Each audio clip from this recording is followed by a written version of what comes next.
देखिए, हमको अगर हमारा मजहब प्रॉपर्टी नहीं देता तो हमको प्रॉपर्टी नहीं चाहिए, लेकिन हम अपने मजहब में मुदाखिलत बर्दाश्त नहीं करेंगे। तो सबसे पहले यूनिफॉर्म सिविल कोड की मुखालिफत हिंदू महासभा ने की थी। It is on record. Baba Bhimrao Ambedkar को इससे इतना दुख हुआ कि उन्होंने जो है इस्तीफा दे दिया कानून मंत्री से, और 56 में फिर जो है वो इस दुनिया से चल बसे। तो आज जो लोग बात कर रहे हैं ना कि मुसलमान लोग संविधान को नहीं मानते, अरे बहुत पुरानी नहीं, 55 और 51 की हिस्ट्री भी तो पढ़ लो। क्या हमारे बाप दादाओं ने इस मुल्क की आजादी के लिए खून बहाया है। उठाइए, दिल्ली में चांदनी चौक से जामा मस्जिद तक 1000 उलमा को शहीद किया गया। तो इस मुल्क से हमको मोहब्बत है, इस मुल्क के कानून को, संविधान को हम पूरी तरह फॉलो करते हैं, और उसी संविधान में यह हक दिया गया है कि मजहबी मामले में आजादी है, लिहाजा अगर आप हमारी आजादी छीन रहे हैं तो ये हमारी नहीं, संविधान की आजादी छीन रहे हैं। बहुत अच्छी बात। अब दूसरी बात, ये पर्सनल लॉ सिर्फ मुसलमानों को नहीं मिला है, ये भी बहुत बड़ी गलतफहमी है। ये हिंदू हजरात को भी मिला है और ईसाई हजरात को भी मिला है। ये सिर्फ मुसलमानों को नहीं, हिंदू हजरात को भी मिला है।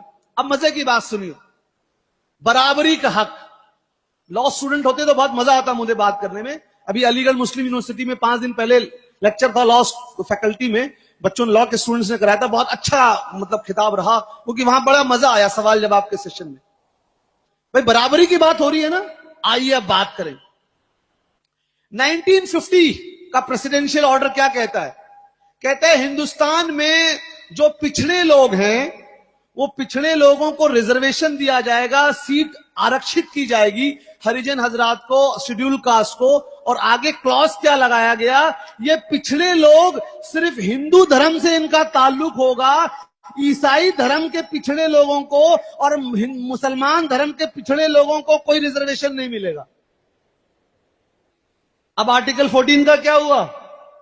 जहां सबको बराबरी का हक हो रहा था, जब रिजर्वेशन देने की बात आई तो आप 1950 में प्रेसिडेंशियल ऑर्डर लाते हैं और कहते हैं पिछड़े मुसलमानों को नहीं मिलेगा रिजर्वेशन।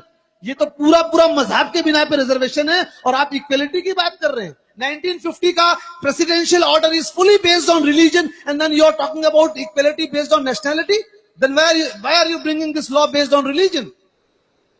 1950 को याद रखिए। उसके आगे आइए, 1955 हिंदू मैरिज लॉ एक्ट क्या कहता है मालूम है?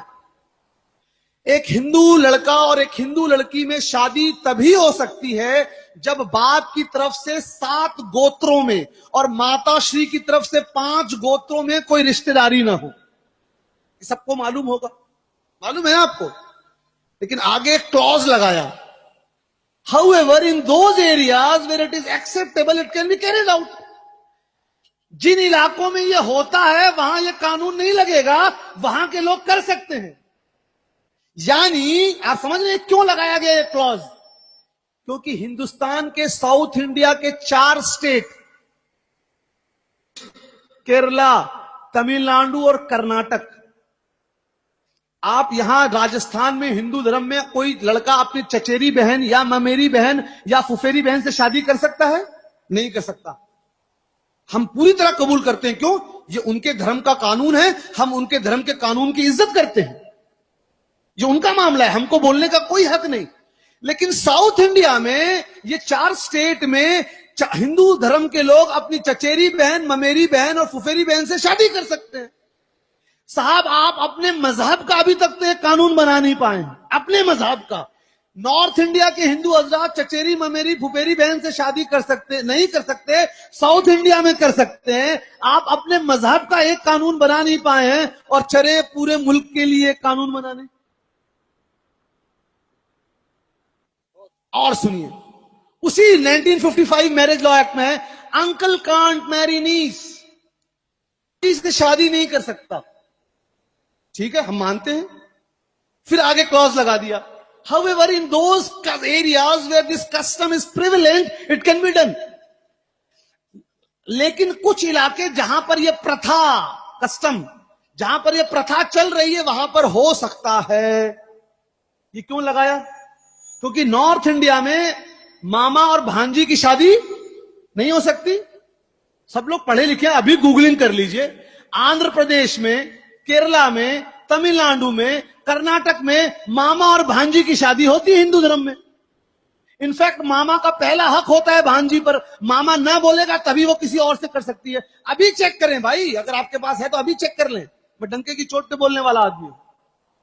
क्या है साहब, आप अपने मजहब का अभी तक एक कानून नहीं बना पाए हैं। साउथ इंडिया के लिए अलग कानून, नॉर्थ इंडिया के लिए अलग कानून, और दिल में ख्याल क्या आया, चलो सारे मजहब के लिए एक कानून बना दे। अरे पहले अपने मजहब का तो एक कानून बना लो। तीसरी मिसाल सुनिए, बाइगमी इज पनिशेबल। मालूम है, हिंदू मजहब में कोई शख्स 2 शादी नहीं कर सकता। कंडीशन है, अगर बीवी मां नहीं बन सकती, कुछ ऐसी बीमारी हो गई, वो एक्सेप्शनल और स्पेशल केसेस है। इन जनरल हिंदू धर्म में कोई भी पुरुष 2 शादी, मालूम है ना। अब मैं नाम लेना नहीं चाहता लेकिन लेना पड़ रहा है, ले लेता हूं। मैं मुनासिब नहीं समझता लेकिन इशारा करूंगा। धर्मेंद्र ने शादी की 2, हेमा मालिनी ने मुसलमान बन के शादी की, आज बीजेपी की एमपी है कि नहीं है ना। रामविलास पासवान बीजेपी के एमपी हैं, 2 शादी की है। मुलायम सिंह यादव ने 2 शादी की है। करुणानिधि जी ने 3 शादी की। हमको कोई नहीं, हमको अपनी किसी के निजी जिंदगी में डालने का कोई हक नहीं है। लेकिन हम बोल रहे हैं, जो पार्टी यूनिफॉर्म सिविल कोड लाने का दावा कर रही है, वो अपने पार्टी में ऐसे लोगों को मंत्री कैसे बना सकती है। ताली नहीं, ताली वाला नहीं, मैं ताली वाला नहीं हूं भाई। तो ये क्या है, अगर आप वाकई में मुस्लिम महिलाओं को, नहीं, मुस्लिम महिलाओं को बहुत पीड़ा होती है। क्या होती है, बहुत पीड़ा। तो सुनिए साहब, 2011 का सेंसस रिलीज हो गया है।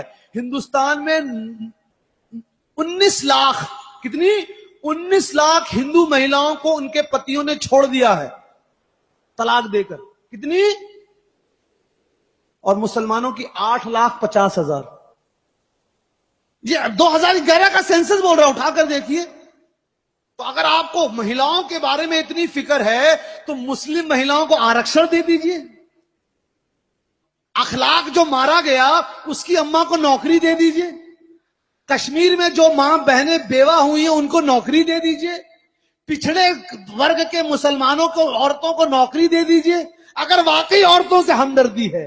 लेकिन अगर सियासत करना है तो मैं सियासत वाला आदमी नहीं हूं, उसके लिए दूसरे हजरात मौजूद है। मैं सियासत से बहुत दूर रहता हूं। मैं मजहबी बात करता हूं, मैं समाजी बात करता हूं, और आंकड़े वाली बात करता हूं, स्टैटिस्टिकल बात, जिसको ठुकराया नहीं जा सकता। अगर आपको इतनी, आइए, गोवा में चुनाव होने वाले ना। अब गोवा का कानून सुन लीजिए साहब। पूरे इंडिया में अगर किसी हिंदू देशवासी ने हमारे, और हम सब भारतीय हैं, अगर हम पर चीन ने हमला किया, हम अभी हिंदू हैं, मुस्लिम हैं, सिख हैं, ईसाई हैं, लेकिन अगर फॉरेन कंट्री पर हमको हमला किया तो हम सब भारतीय हो जाएंगे कि नहीं हो जाएंगे। तो अल्हम्दुलिल्लाह हिंदुस्तान का मुसलमान यहां की जमीन से मोहब्बत करता है, क्योंकि हमारे बुजुर्ग यहां मदफन हैं। गरीब नवाज यहीं आराम फरमा रहे हैं। हिंदुस्तान के मुसलमान यहां से मोहब्बत करता है कि हमारे बुजुर्गों ने अंग्रेजों को बाहर खदेड़ा है, तो हम इस मुल्क से बहुत मोहब्बत करते हैं। हम ये लड़ाई झगड़े में यकीन नहीं करते। लेकिन अगर आप कानून की बात करेंगे तो थोड़ी बहुत कानून की किताब हमने भी पढ़ी और पढ़ाते हैं। अब आप सुनिए, बाइगमी, हिंदू मर्द 2 शादी नहीं कर सकता, ठीक है ना, 1 से ज्यादा शादी नहीं कर सकता। ये पूरे इंडिया का कानून है। हाँ, वो उसकी बीवी बीमार है, मां नहीं बन सकती, वो अलग केस है। लेकिन गोवा का नाम सुना? गोवा में क्या कानून है, सुनिए साहब। बेटी पढ़ाओ और बेटी बचाओ का नारा देना अच्छी बात है, हम इस नारे में आपके साथ हैं। इस्लाम ने तो 1400 साल पहले सरकार अलैहिस्सलातो तस्लीम ने फरमा दिया, जिसकी 3 बेटियां उसको जन्नत। सहाबी ने पूछा, या रसूलल्लाह जिसकी 2 हैं, क्योंकि उनकी 2 ही थी, एक सहाबी, कहा उसको भी जन्नत। एक सहाबी मौजूद थे, कहा या रसूलल्लाह जिसको 1, फरमाया उसको भी जन्नत। और फरमाया हुजूर अलैहिस्सलातो तस्लीम ने, जिसने अपने बच्चों को अच्छी तालीम दी, अच्छी तरबियत दी, उसके लिए जन्नत में महल तैयार किया जाएगा। लड़के लड़की को जो है कोई फर्क नहीं किया गया। इसीलिए आज ये जो होता है ना, मां के पेट में बच्चियों को मार देना, मालूम है ना, फीमेल फेटिसाइड, ये सबसे कम मुसलमानों में पाया जाता है। ये ऑन रिकॉर्ड है, ऑन रिकॉर्ड, क्योंकि हमारे यहां है ही नहीं।